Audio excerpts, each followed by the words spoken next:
बांध लेनी हाथ में कंगनवा हो, धैनी शिव के ध्यानवा।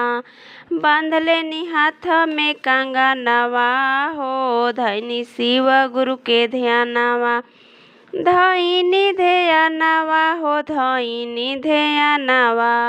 बांध लेनी हाथ में कंगनवा हो, धैनी गुरु के ध्यानवा।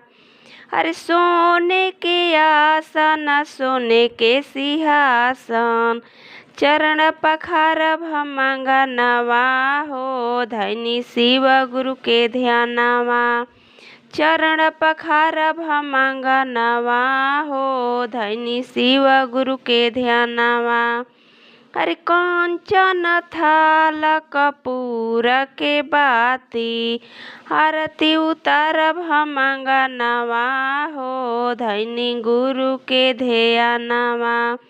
आरती उतारब हम अंगनवा हो, धैनी गुरु के ध्यानवा।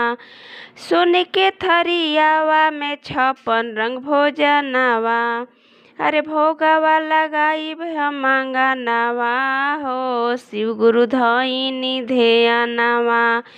भोगवा लगाइब हम अंगनवा हो, शिव गुरु धैनी ध्यानवा। अरे भैया हरेंद्र दिहलन 3 उतरवा, दांग चर्चा कर पमावा। अरे वही से कट जाई दुखवा हो, धैनी शिव गुरु के ध्यानवा। वही से कट जाई दुखवा हो, धैनी शिव गुरु के ध्यानवा। बांध लेनी हाथ में कंगनवा हो, धैनी शिव गुरु के।